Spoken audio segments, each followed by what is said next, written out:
A paz do Senhor, queridos irmãos que nos acompanham nos estudos semanais da Escola Bíblica Dominical. Estou aqui para lhe trazer uma mensagem da parte de Deus através do estudo da EBD.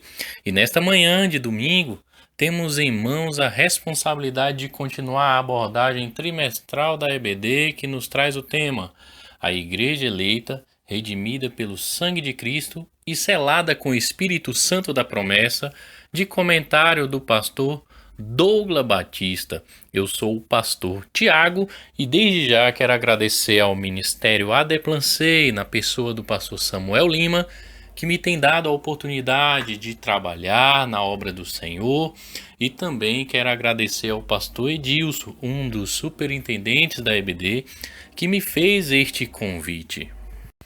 A lição de hoje é a lição de número 5, a ser ministrada no dia 3 de maio de 2020. O tema: Libertos do pecado para uma nova vida em Cristo. O texto áureo da lição nos diz: mas Deus, que é riquíssimo em misericórdia, pelo seu muito amor com que nos amou, estando nós ainda mortos em nossas ofensas, nos vivificou juntamente com Cristo. Efésios, capítulo 2, versículos 4 e 5. Temos também a verdade prática. Por meio da maravilhosa graça divina, fomos libertos do pecado e perdoados e salvos da condenação. E ainda recebemos o direito à vida eterna. A leitura bíblica em classe se encontra em Efésios capítulo 2, do versículo 1 até o versículo 10. Acompanhem comigo. E vos vivificou, estando vós mortos em ofensas e pecados, em que noutro tempo andaste segundo o curso deste mundo, segundo o príncipe das potestades do ar, e do Espírito que agora opera nos filhos da desobediência, entre os quais todos nós também, antes, andávamos nos desejos da nossa carne, fazendo a vontade da carne e dos pensamentos, e éramos por natureza filhos da ira como os outros também. Mas Deus, que é riquíssimo em misericórdia, pelo seu muito amor com que nos amou, estando nós ainda mortos em nossas ofensas, nos vivificou juntamente com Cristo. Pela graça sois salvos. E nos ressuscitou juntamente com Ele e nos fez assentar nos lugares celestiais em Cristo Jesus, para mostrar nos séculos vindouros as abundantes riquezas da sua graça, pela sua benignidade para conosco em Cristo Jesus, porque pela graça sois salvos por meio da fé, e isso não vem de vós, é dom de Deus. Não vem das obras para que ninguém se glorie, porque somos feituras sua, criados em Cristo Jesus para as boas obras, as quais Deus preparou para que andássemos nelas. O objetivo geral desta lição é revelar que a graça salvadora de Cristo nos garante a vida eterna, o que nos leva a alguns objetivos específicos, que são refletir a nossa natureza pecaminosa, explicar que fomos vivificados pela graça de Deus e informar que a nossa salvação vem de Deus e não das obras.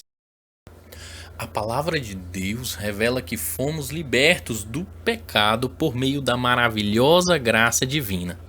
Por ela, fomos perdoados e salvos da condenação eterna. Assim, em Cristo Jesus, recebemos o direito à vida eterna, o que nos apresenta o ponto central. A graça salvadora de Cristo nos garante a vida eterna. A fim de introduzir a lição, precisamos considerar que o apóstolo Paulo, em Efésios capítulo 2, nos apresenta relevantes aspectos doutrinários a respeito da salvação. Ele descreve a libertação dos pecados como um favor imerecido dado por Deus aos salvos, a fim de que eles desfrutassem de uma nova vida em Cristo Jesus. Nos versículos de 1 a 3 de Efésios 2, o apóstolo Paulo descreve ou discorre a respeito da antiga natureza morta em ofensas e pecados, apresentando e abordando um pouco a respeito da nossa condição anterior. Ele nos apresenta alguns termos, como a palavra ofensa, do grego paráptoma, que tem o sentido de passa em falso de forma deliberada. Ele também apresenta o termo para pecado, hamartia, que significa aquele que erra o alvo. Em vista disso, o homem, em sua natureza decaída, é diagnosticado como morto. O conceito de morte moral e espiritual provocado pelo pecado, inevitavelmente separa o homem de Deus. A fim de comentar a respeito de nossas ofensas e pecados, da vida passada, antiga natureza, antes da regeneração, o apóstolo Paulo se utiliza de forma metafórica do verbo intransitivo andar, que significa dar passos, caminhar, movimentar-se voluntária, passar ou estar. Dessa forma, ele se utiliza desse verbo para mostrar alguns aspectos do trato passado. Quando ele diz andar segundo o curso deste mundo, ele faz uma referência clara a respeito da influência do sistema mundano, tais como imoralidade, mentira, entre outros. De certa forma, é um alerta para o cristão de que o salvo não deve tomar a forma desse mundo. Quando ele fala a respeito de andar segundo o príncipe da potestade do ar, de certa forma, ele está se tratando diretamente a Satanás e de que ele exerce autoridade sobre os poderes do mal e que ele tem capacidade de influenciar as pessoas desobedientes e incrédulas. De toda forma, é importante lembrar que não é necessário temer, pois Deus exaltou o nosso Senhor Jesus Cristo acima de todos eles, quando o apóstolo Paulo também faz referência de que andávamos fazendo a vontade da carne e dos pensamentos, ele se refere justamente à inclinação para fazer o mal, que é algo inerente da natureza humana. Em resumo desse tópico, podemos dizer que a nossa condição diante de Deus era caótica. Éramos escravos, estávamos condenados à perdição e à morte eterna. Dito isso, podemos também entender que é visto uma necessidade do novo nascimento, de uma nova natureza, substituindo a velha natureza pecaminosa. Esse fato é revelado na ideia de que a regeneração só pode acontecer de fora para dentro da pessoa. Glória ao Senhor Jesus. A partir do versículo 4 de Efésios 2, o apóstolo Paulo passa a descrever a nossa condição de vivificados pela graça, onde ele apresenta que fomos alcançados pela misericórdia e pelo amor divino. No versículo 4, ele começa com a conjunção adversativa, mas, que significa que tudo que acontecia antes, todas nossas ofensas, nossos pecados, todas as práticas desagradáveis a Deus foram eliminadas. E Deus, que é riquíssimo em misericórdia, pelo seu muito amor com que nos amou, ele apresentou a sua compaixão, a sua simpatia para com a gente, para com nós, os pecadores. A magnitude desse amor que motivou a nossa salvação. No versículo 5 de Efésios 2, o apóstolo Paulo inicia dizendo: estando nós ainda mortos em nossas ofensas. Isso traz um significado muito importante para que entendamos que, mesmo não sendo merecedores, Deus ainda assim nos vivificou juntamente com Cristo Jesus. Isso quer dizer, irmãos, que nascemos de novo através de Jesus, que não estamos mais mortos e o Senhor Jesus nos deu uma outra vida. Fomos vivificados sem mérito nenhum, mesmo não sendo merecedores desse amor. por meio da graça de Deus, o favor imerecido. Destacando ainda mais o poder de Deus, o apóstolo Paulo revela que fomos exaltados pela graça de Deus. De certa forma, Deus que nos ressuscitou juntamente com Ele e nos fez assentar nos lugares celestiais em Cristo Jesus, Ele também nos concede os mesmos benefícios alcançados pelo Senhor Jesus. A ressurreição, a vida eterna e o galardão nos céus. De certa forma, a salvação e os seus privilégios são conferidos pela imensurável graça de Deus, o favor imerecido. Já em Efésios 2, versículos 8 ao 10, Paulo revela que a salvação não vem das obras humanas, porque pela graça nós alcançamos salvação por meio da fé. Porém, uma vez salvo, o crente deve praticar as boas obras. A graça como meio da salvação nos apresenta que salvação significa o livramento do poder da maldição do pecado e da morte. E a graça, que é traduzida pelo grego charis, que significa um favor imerecido. E fé é a resposta à graça de Deus, através da qual recebemos salvação. De certa forma, somos salvos pela graça mediante a fé. E crer no Filho de Deus leva à vida eterna. Sem fé, não poderemos agradar a Deus.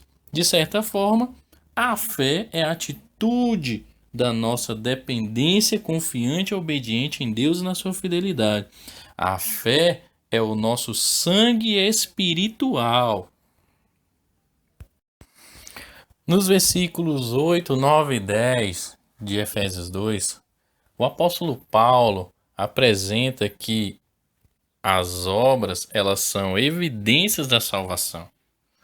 Iniciando a abordagem, ele fala que nós somos salvos pela graça e isso não vem de vós, é dom de Deus. Essa afirmação não vem de vós expressa que a salvação provém da graça de Deus exclusivamente. Ele continua dizendo, não vem das obras para que ninguém se glorie. Ou seja, expressa que não se trata de uma recompensa.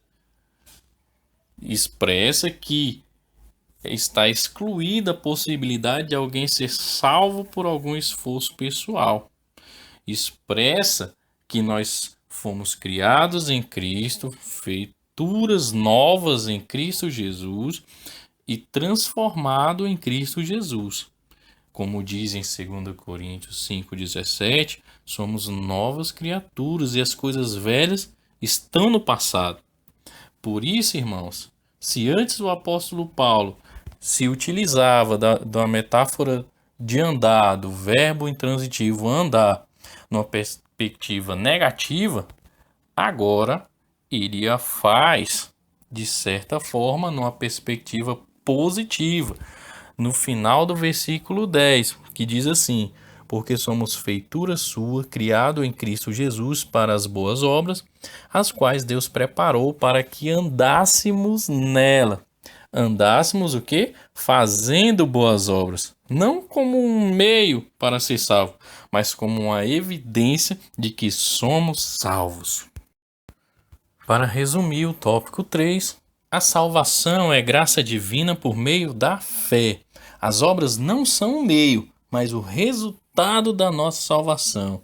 Nenhuma medida de esforço próprio ou devoção religiosa pode realizar o que está descrito em Efésios 2:8. Pelo contrário, a salvação é pela graça por meio da fé. E isso não vem de vós, é dom de Deus. A ação de Deus está centrada em seu Filho, sua morte, ressurreição e entronização no céu como Senhor.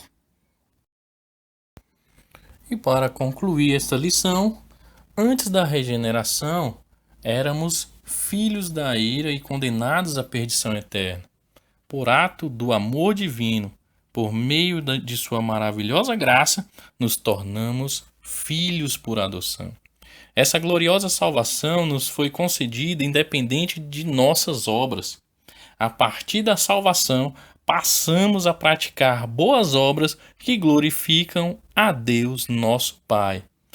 Eu quero desejar que Deus te abençoe através desse estudo e que você possa compreender dia após dia que a nossa salvação é pela graça, mediante a fé em Jesus Cristo, e que nós, salvos, uma vez salvos, passamos a fazer boas obras como a evidência de que fomos salvos, transformados, resgatados do poder do pecado, da escravidão do pecado, e hoje vivemos uma nova vida em Cristo Jesus.